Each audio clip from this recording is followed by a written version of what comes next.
which is the Charlie Kirk assassination, and no one has thus far done that. And he has not changed his story. So I am inclined to follow this, especially because we now know that Erica and Andrew Colbert and Brian Harpole do care enough to offer up, um, some parsed alibis of sorts. But they didn't refute being there. I think, is a very important point. Not one of the people, including Congressman Amidei, with his statement, actually directly said, "I was not in Arizona or at Fort Huachuca at this time on this day." Not a single one of them have denied it. Yeah, and I did. I don't know if you were on earlier when I said that, like, when Mitch first contacted me, he never said Mark Amidei. He gave a description of the man, and he said it was a congressman. And then I gave him, faces, and he was like, "This looks like the guy, like Mark Amidei." I think Mark Amidei is the only one that at least attempted to give an actual time frame that was relevant, and he gave the footage. And I do think it kind of looks like him. It's not definitive, but like it does kind of look like him that's sitting in the chair when someone gave me the time point. So I do want to be at least like he gave us something. You know what I mean? But regarding the two people that he contacted me about, Brian Harpole and Erica, I find it strange that they went behind the scenes when they had a direct communication with me. Like, if you care enough, why wouldn't you just text me and I could shut it down immediately? Like, I don't. We just lost your sound. Thank you. Yeah, I think I'm still trying to understand like what Andrew Colbert is doing. Um, I don't understand it. I don't understand what Andrew Colbert is doing. I really don't. Well, obviously they care about the public perception of what's going on here, or they wouldn't give these half-hearted third-party alibis that don't really stand up under scrutiny, right? Mhm. Because they do care about the perception. And the argument is, well, they don't owe you any answers. They don't owe you any answers. That's right. They don't owe us any answers. But also, they can deserve the scrutiny they get in return for not giving those answers, right? The Mhm. suspicion that comes with that's part of not giving those answers. So it's a two-way exchange. Go ahead, Harrison. I see you Agree. trying to go ahead. I totally agree with you on that. Um, I do want to let me add this person as a speaker. We can do about like 10 more minutes here because I think that we have covered all of the main points. And I think now everyone understands why this Fort Huachuca story suddenly matters, even though it was definitely not a focal point of this investigation. I do think that there is something here. I will tell you that, like, if I was to bet on it when I first had Mitch on the show, I was at 50-50 on whether or not he saw who he said he saw. Um, Brian and Erica in particular, and Cabot Phillips as a third, which he felt, I think when I asked him a percentage on Cabot Phillips, he was like 90% sure or something. Now, like, I would probably put it at a lot higher, just based on the public reaction. It doesn't make sense to me, and Andrew Colbert is what tips me over the edge. I think. It makes no sense for him to go behind the scenes when he could just texted me and said, "Hey, I heard you covered this. Just wanted to give you this. Here's where Erica was," and so you could update people. That doesn't make sense to me. And I've heard that they are spending a lot of money on an anti-marketing campaign, if you will. I am trying to get receipts on that to see if that's true. And if that does pan out to be true, then I think we have our answer.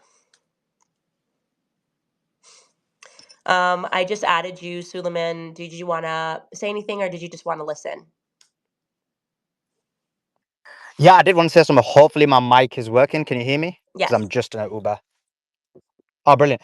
I guess my question is this, that when it comes to, by the way, I first of all appreciate the work you're doing. And also, I think one of my friends is on your team. But that being said, one of the questions I have is, in terms of Huachuca, how does someone prove the negative? And what I mean by that is, I can't always prove where I am at all times. Mm. So, for example, how do you prove that you're not somewhere if you don't somehow have some kind of photograph you take on the day? Like, how will they be able to disprove where they were? And the reason I ask that is because you can ask that about anyone. For example, Sam, I don't know where Sam was when Charlie Kirk got assassinated. So will he be able to prove it or not? We just don't know. So I guess the question is, how do you prove the negative? Yeah, so I think the first thing is like just answer, right? Hey, I was not here. That would be like a nice strong start. I'm Brian Harpole and I was definitively not there. The second thing is you would just be so surprised at how much your phone has. If you were there, then Brian Harpole would have had to have taken a flight to Fort Huachuca relatively early on the 8th or early on the 9th. I mean, he could, if he's awake at that time, this is supposed to be like a guy who's doing security. He's got to be up early. How quickly before you roll over in bed and text somebody about something, like whether it's like breakfast, whatever it is, you're texting, and that is creating a timeline of everything you're doing all day. Like if you asked me what I was doing today between, I don't know, 4 and 6, I could look through my phone and see who I was texting at that time, and we'd be texting about something relevant to what we were doing or where we were about to meet up. There are so many ways that I think you could show what you were doing, but I think the first thing would be just to answer. Like, it's a pretty straightforward, like, I don't see the upside in Cabot Phillips not answering. There's been so much innuendo about him. People are talking about like his pizza tattoo, like, I don't think the energy of Ben Shapiro, I've been wondering what that's about. And so like when I saw, like when he said Cabot Phillips, I was like, whoa, that I did not expect that turn. Because I had sent him so many people that like in Turning Point that I thought could have fit the description. Like maybe it was someone on the security team, and he was like, no, no, no. And then with no context, he was like, Cabot Phillips was the guy. And I don't know. I find that to be interesting that he was off. Now Cabot could just very easily just be like, I was on vacation. Like that's 7 days, right? I mean, he was off air from the 4th until the 11th. And hey, he's got the wrong guy, wrong memory. And I'd be like, okay, cool. But that's a long time, right? That's a very long time that he could send us something or anything.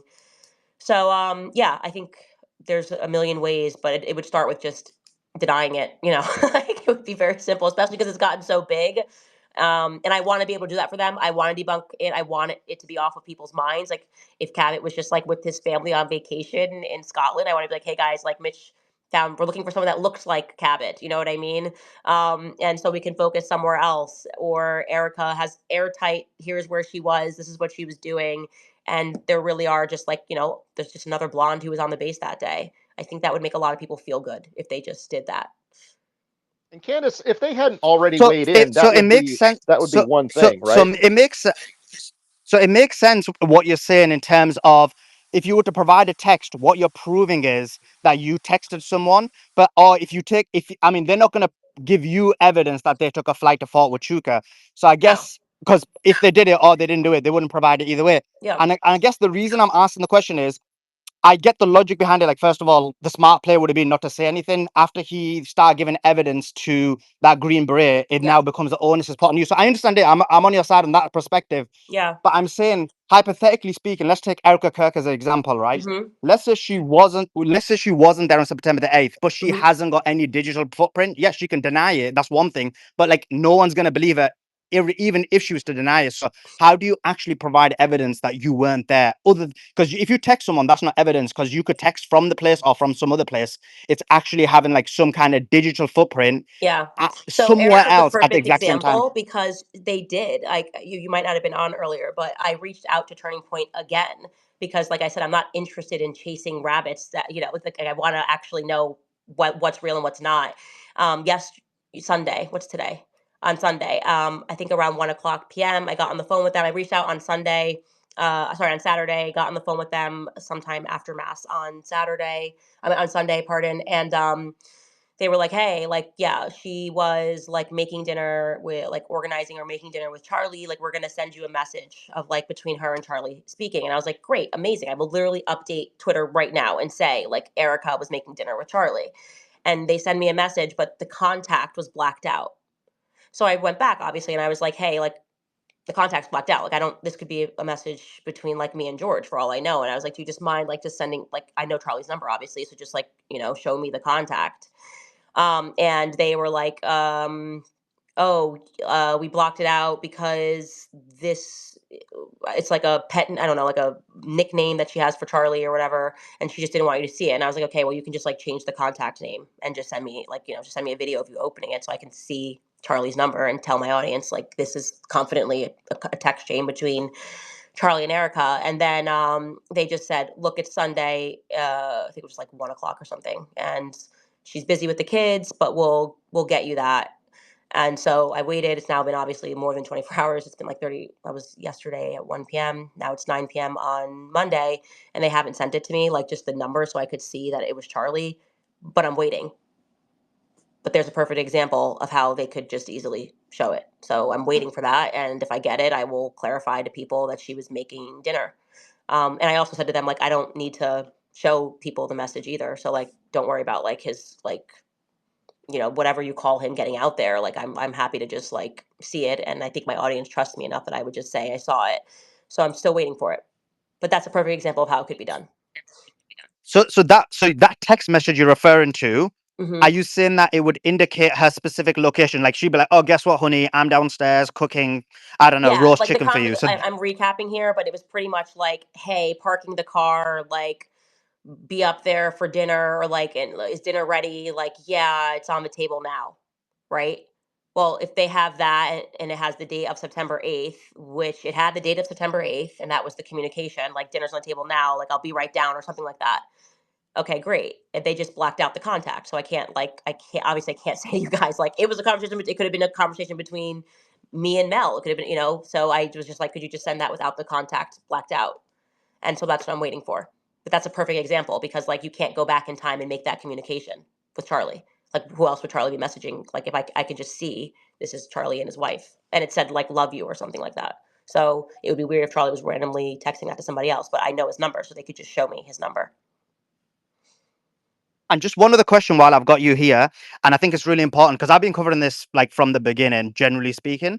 And you basically have like the Fed position, and then you kind of have your position, which is you've gone through a wide range of strands and wide range of avenues. And I guess a lot of people kind of sit somewhere, maybe in the middle, maybe a bit towards you, maybe a bit towards the Fed position, whatever it may be.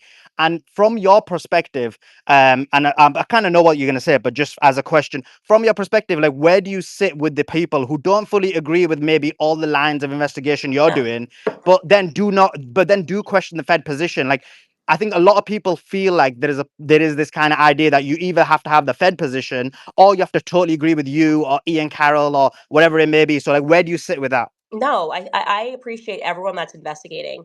If you're a person who is trying to convince us that Tyler Robinson on a rooftop by himself with no help took a shot from a 30-06 and like, Charlie ate vegetables and stopped the bullet, like you are just such a useless human being. I really never want to like I never want to see you. I don't want to follow you. I don't want to see a tweet from I want you to just be off the internet. Like that would be great.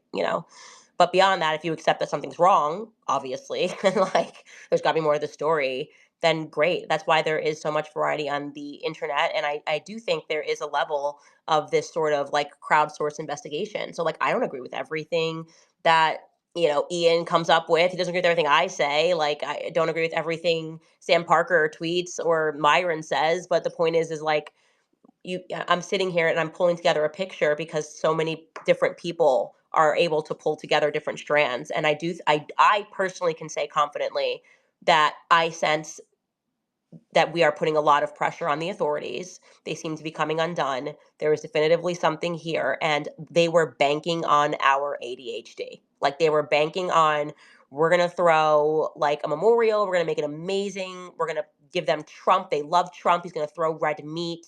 He's going to say, we're going to make America great again, and we're going to move on. And it actually seems to be getting bigger and it's snowballing. And so something has to give. And so I'm grateful for every person, no matter where you stop on the train. Like if you're like, I believe you on all this, but I don't believe this. Like, I mean, that's really what Morgan Ariel just said. Like, I don't like Mitch. That's fine. Great. Um, but let's keep the pressure on the feds and remember that like we are all united in recognizing that we live in a really effed up world. Tim Dillon did like he made it comedic, but also like it was like dark comedy of like we feel like we all now recognize we're kind of being ruled by like people that are into children and people that traffic children and people that traffic weapons, and they're kind of wanting us to just like be like, oh, but like the new iPhone just dropped. Like something, this can't go on like this. Society cannot go on like this. If we have a society that we don't protect good people, like we don't protect decent human beings like Charlie Kirk, we don't protect our children, we're too fearful to even speak and say something, which is, I'm sorry, but we live in a world of remarkable cowardice because of what I view to be a shortage in testosterone. I find so many men to be pathetic. I really do. Like Charlie Kirk was assassinated in broad daylight, and you're just gonna like accept the Fed slap. I have no use for you. Like I have no use for you. We are losing the society because you're still allowed to walk around breathing. Is what the issue is, and you get to call yourself a man. Like why am I taking all these bullets? Thank you to the men who have stood up for me, but like for the men that are just like going along to get a paycheck, like I don't need you ever on the airwaves ever again. I really don't. And if at the end of last year, between Jeffrey Epstein and Charlie Kirk, if something did not stir in your spirit and make you go, "What the f is going on?" We have no use for you in American society or any other society, frankly. And that's how I feel.